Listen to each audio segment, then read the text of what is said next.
bizning bugungi kunimizni ko'ra olgan ekanlar. Alloh ularning ustiga begona dushmanni hukmron qilib qo'yadi.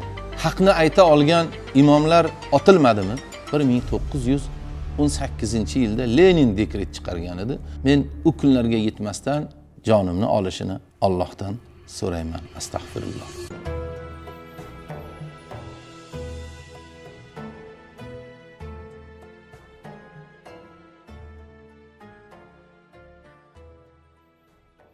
Assalomu alaykum.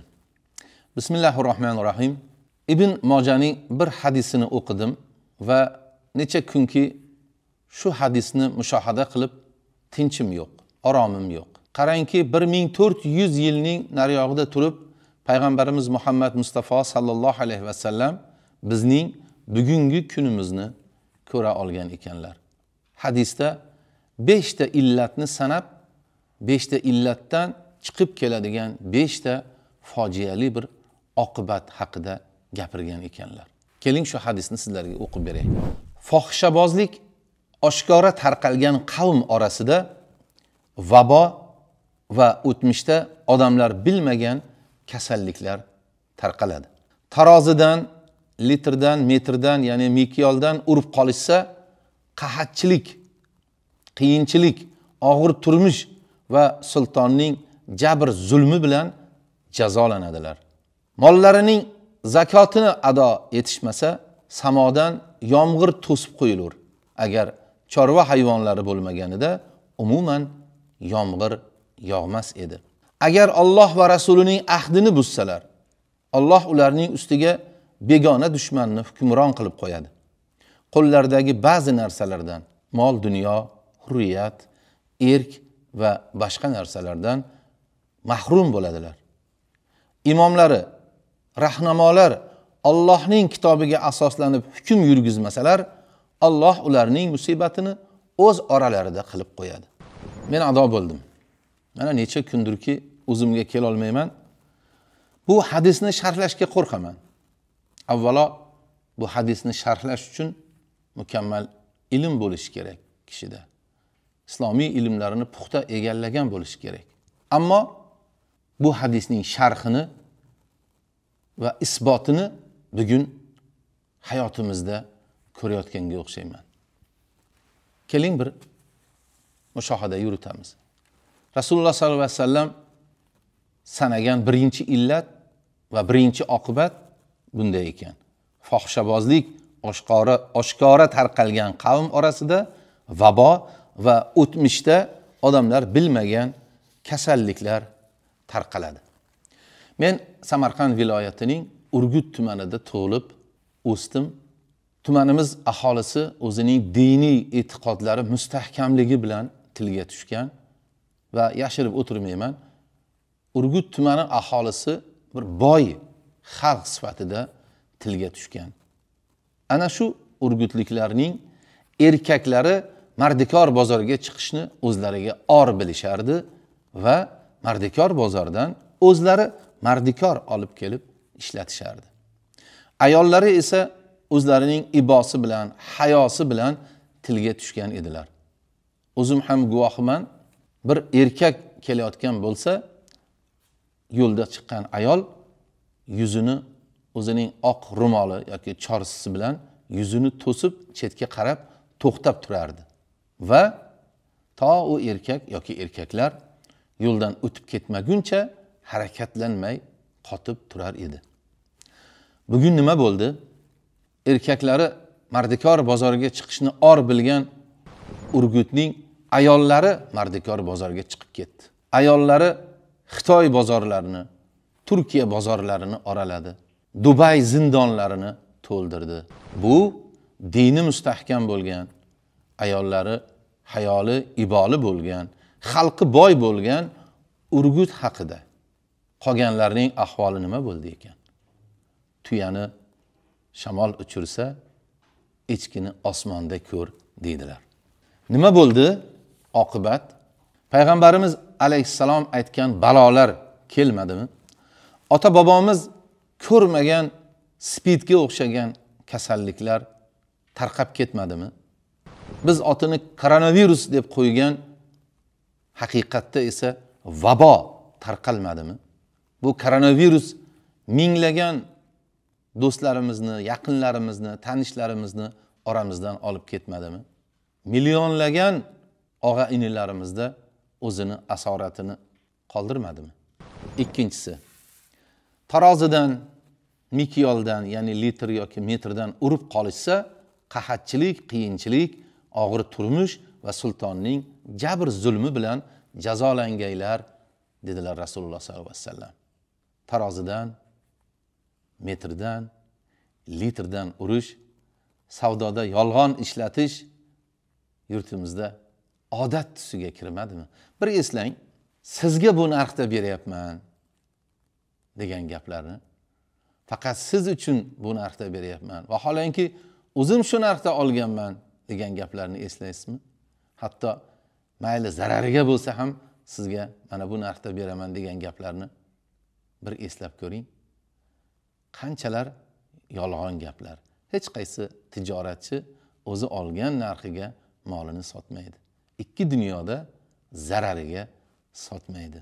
Mashinalarimizga yoqilg'i quyib beradigan, yoqilg'i quyish shoxobchalaridagi bo'layotgan ishlarni oling. Qaysi litrdan urmayapti?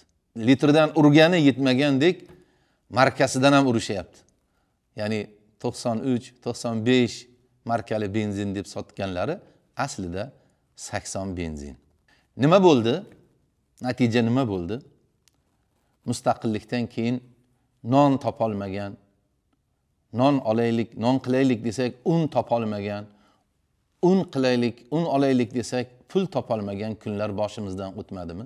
Ota-bobolari zamindor, boylar bo'lgan kishilar chiqib bug'doyi o'rilgan daladan mashoq termadimi? Korxonador bo'lgan, ota-bobolari korxonador bo'lgan kishilar uchun bitta butun non topish bayramga aylanmadimi? Payg'ambar alayhissalom aytganlaridek, turmush og'ir bo'lib, sulton jabr zulm qilmadimi? 2 rakat namozi uchun 20 yillab qamalgan 17, 18, 20 yoshli yigitlar bilan jasliq degan turmaxonalar to'lib ketmadimi? Ularga do'zax azobi ko'rsatilmadimi? Haqni ayta olgan imomlar otilmadimi? O'g'irlab ketib yo'q qilib yuborilmadimi? Odamlar zulmdan qochib vatangado bo'lmadimi? Mana shu emasmi sultonning jabri bilan jazolanganimiz? Uchinchisi, mollarining zakotini ado etishmasa, samodan yomg'ir to'sib qo'yilur. Agar chorva hayvonlari bo'lmaganida umuman yomg'ir yog'mas edi degan ekanlar Rasululloh sallallohu alayhi vasallam. Mana zakotim, olib duo qilib qo'ying degan odamni oxirgi marta qachon ko'rdingiz? Men eslay olmayman. Boylarning molida kambag'alning haqqi bo'ladi. Kambag'alni ham Alloh yaratadi, boyni ham Alloh yaratadi, lekin kambag'alning rizqini boylarga qo'shib berib, boylarga bu kambag'alning rizqini o'sha zakot shaklida, ihson shaklida, sadaqa shaklida chiqarishlarini boylarga buyuradi. Agar boylarda insof, iymon bo'lganida edi, o'zlarining boyligidan zakotlarini chiqarishardi. Buning o'rniga yurtimizdagi boylar nima qilyapti? Bir kunlik tomosha. Oti ko'pkari ekan. O'sha ko'pkari deb atalgan bir kunlik tomoshaga million dollar sarflayotgan boyvachchalar. Bor yo'g'i bitta uloqni sudrab chiqqan chavandozga 3 xonali uylarini kalitini, Mercedes mashinalarining kalitini 10 minglab dollar, ya'ni bir pochka dollar tutqazayotgan boyvachchalar, agar ularda iymon bo'lganida edi, buning o'rniga joyini topgan zakotlarini bergan bo'lishar. Hech bo'lmaganda shu bugun bir kunlik dorisini ololmasdan onkologik kasalliklar shifoxonalarida jon berayotgan go'daklarga shu pulni bergan bo'lardilar. Abror Zohidov, Muazzam Ibrohimova kabi millatimizni fidoyi yigit qizlari xalqdan so'mlab sadaqa yig'ib, ehson yig'ib, mana shu bolalarga dori olib berayotgan bo'lmasdi. Mana shu boylar haqni bilganda. Oqibati nima bo'ldi? Oxirgi marta qachon tomdan qor kuraganingizni eslay olasizmi? Men 60-yilda tug'ilganman. 69-70-yillarda, demak 10 yosh bo'lgan paytimda tomdan kuragan qorimizga sirpanib pastga tushardik. Ya'ni kuralgan qor tom bilan baravar bo'lardi. Qani u qorlar? Qachon kun bo'yi yomg'ir yoqqanini eslaysiz oxirgi marta? Men Urgutda tug'ilganimni yuqorida aytdim. Yozni chillasida Saratonda tog'dan qorlarni olib kelardik. Asriy muzliklardan borib muzlarni olib kelardik va ularni qirib, shinni qo'shib, otini Rohatijon qo'yib yerdik. Qani Rohatijon? Qani Rohatijon qilinadigan tog'lardagi asrlar bo'yi erimaydigan muzliklar va qorlar? Yo'q. Hammasi yo'q. Sirdaryo-ku Rashidovning vaqtida Orolga yetib bormas edi. Endi bugun Amudaryo Orolga yetib boryaptimi? Daryolarni suvi kamayib ketmadimi? Bizning qishloqda uzog'i 12 metrdan suv chiqardi. Ya'ni quduq kavlasak, uzog'i 12 metr quduq kavlardik. Bugun 40-50 metr kavlayapmiz. Boshqa joylarda 80-100 metr, hatto Samarqandning Qo'shrabot, Nurobod tumanlarida 400-500 metr pastdan suv chiqyapti. Ya'ni yer osti suvlari ham pastga tushib ketmadimi? Va buning natijasida daraxtlar qurimadimi? Shu emasmi Allohning va'dasi? Ya'ni zakotimizni bermasak, yomg'irlar to'sib qo'yilishi. Yana Rasululloh sollallohu alayhi vasallam aytayaptilar-ki, agar chorva hayvonlari bo'lmaganda umuman yomg'ir yoqmas edi. Yaxshiyamki chorva mollari bor ekan. Shularni rizqi uchungina Alloh yomg'ir berib turibdi ekan. Azizlar, o'ylab ko'raylik. Aslida biz chorva mollarini hisobidan suv ichib turgan ekanmiz. 4-si. Agar Alloh va Rasulining ahdini buzsalar, Alloh ularning ustiga begona dushmanni hukmron qilib qo'yadi. Qo'llaridagi ba'zi narsalardan, mol dunyo, hurriyat, erk va boshqa narsalardan mahrum bo'ladilar debdilar Rasululloh sallallohu alayhi vasallam. Endi Qur'on va sunnat asosida yashamayotganimizga tan olib aytish kerak, ancha bo'ldi. Buni kommunistlar boshlab berdi. Davlatni dindan, dinni davlatdan ajratish to'g'risida bundan 100 yil muqaddam, undan ham oldinroq 1918-yilda Lenin dekret chiqargan edi. O'sha dekret hozirgacha amalda. O'zbekiston ham konstitutsiyasida yozib qo'yibdi. O'zbekiston dunyoviy davlat, demokratik davlat deb. Demak, davlat dindan ajratildi. Men davlatga qarshi gapirmoqchi emasman, javobgar bo'lishni xohlamayman, lekin din davlatga aralashmagani yaxshi edi, lekin aslida dinga cheklashlar bo'lyapti. Masalan, o'sha oxirgi mana yaqinda o'tgan Ramazonda 18 yoshga kirmagan bolalarni juda uyatli bir so'z bilan, bahona bilan, ya'ni bular masjidga kirsa siyib qo'yadi degan bahona bilan 18 yoshga to'lmagan bolalarni masjiddan to'sish holatlarini guvohi bo'ldik. 18 ga kirmagan o'spirinlarni masjiddan ichki ishlar xodimlari tashqariga chiqarib ketganlariga ham guvoh bo'ldik. Mana shu Alloh va Rasuliga berilgan ahdni buzish. Aslida bu gaplarni aytganlar ham, yoshlarni masjiddan to'sayotganlar ham qiz bolalarga 8 yoshdan, o'g'il bolalarga 12 yoshdan namoz farz bo'lishini juda yaxshi bilishadi. Masjid imomlari ham ahmoq odamlar emas. Siz bilan biz bilgan hadislarni ular ham o'qigan. Masalan, farzandlaringizni 7 yoshdan namoz o'qishga majburlang, agar ular 10 yoshda ham namoz o'qimasalar, uring degan hadis ham borligini ular juda yaxshi bilishadi. Aslida rahnamolar boshchiligida butun xalq Alloh va Rasulining ahdini buzgani shu. Nima bo'ldi? Dushmanimiz bo'lgan o'rislar Chor Rossiyasidan boshlab, oldin oq o'ris, keyin qizil o'ris 130 yil qonimizni ichgani yetmaganidek, bugun ham aytganini qildirmayaptimi? Mustaqil davlatimizning, butun boshli mustaqil O'zbekiston degan davlatning tashqi ishlar vazirini ularga maqbul bo'lmaydigan bir og'iz so'zi uchun sanoqli soatlar ichida ishdan oldirishmadimi? Bunga hammamiz guvoh bo'ldik. Kattakonlarimizga orden, medal berib atrabotayim degan va'dalarini olishmayaptimi? Yana nega Xitoy bosib kelyapti? Xitoy yurtimizni egallab olyapti. Xitoyliklar qizlarimizga uylanib olyapti deb ayhonnas solamiz. Bu hali holvas. Ya'ni hadisda aytilgan balolar hali oldinda. 5-inchisi, imomlari, rahnamolar Allohning kitobiga asoslanib hukm yurgizmasalar, Alloh ularning musibatini o'z oralarida qilib qo'yadi debdilar payg'ambar alayhissalom. Davlatimiz shariat qonunlari asosida boshqarilmasligi tushunarli. Bosh qonunimizda ham shunday yozilgan, dunyoviy davlat.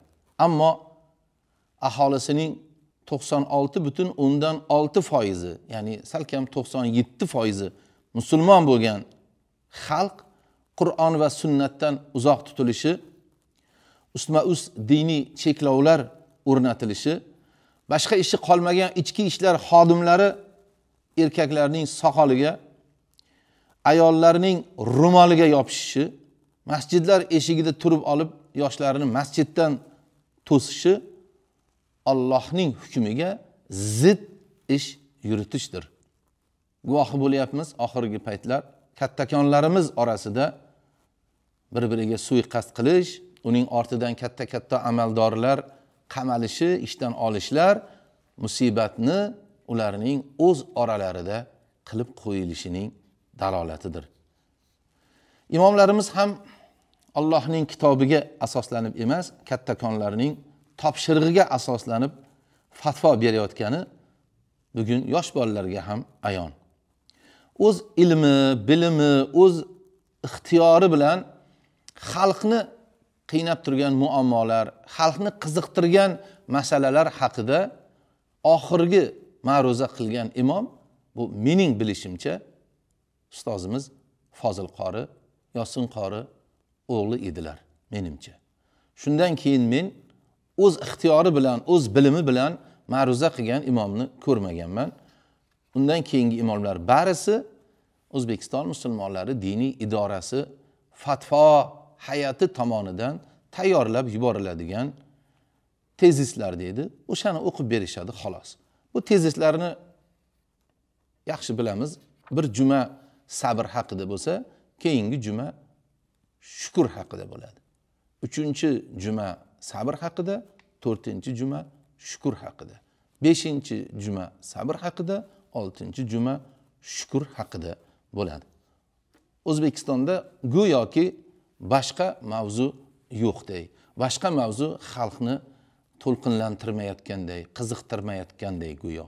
Yoki oxirgi marta birorta masjidda qirg'in barot qilinayotgan, qatli om qilinayotgan, har kuni minglab yosh go'daklar o'ldirilayotgan Falastin haqiga endi gapirish-ku mayli, shuginalarga ham tinchlik ber deb duo qilgan O'zbekistonda birorta imomni ko'rdingizmi? Yaman xalqiga, Shom xalqiga duo qilayotgan bir imomlarni ko'rdingizmi? Men ko'rganim yo'q. Allohni haq so'zini aytgan bittagina imom O'zbekistondan tashqariga chiqib ketishga majbur bo'ldi. Qolgan 5000 ta imom shu yigitni himoya qildimi? Shu to'g'ri so'zni aytdi, haq so'zni aytdi dedimi? Yo'q. Tepadagilarga qo'shilib uni talab tashlashdi. Shumi imomlarni Allohning kitobiga asoslanib hukm yurgizishlari? Gadoning dushmani gado bo'ladi deydilar. Aynan o'zini rahnamo sanaganlar, ulamo sanaganlar, imom sanaganlar bir-birlarini sirlarini ochishib, bir-birlarini fosh qilishib, ijtimoiy tarmoqlarda bir-birlarini haqorat qilib yurishganiga hammamiz guvohmiz. payg'ambarimiz aytganlaridek Alloh ularning musibatlarini o'zlarining orasida qilib qo'ydi. Muhammad Mustafa sallallohu alayhi vasallam oxir zamon payg'ambari. Nima degan bo'lsalar rost, nima degan bo'lsalar bashorat.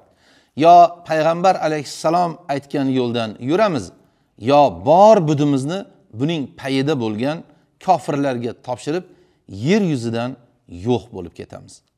Qizlarimiz esa O'risdan, Xitoydan, Karisdan, Yahudiydan, kofirdan bola tug'ib bir necha avlod almashgach, keyingi avlod bizning borligimizni ham, dunyoda bo'lganimizni ham, tilimizni ham, dinimizni ham, qachondir biz yer yuzida yashab o'tganimizni ham unutib yuborishadi. Men u kunlarga yetmasdan jonimni olishini Allohdan so'rayman. Astagfirullah. O'zingizni va farzandlaringizni ehtiyot qiling.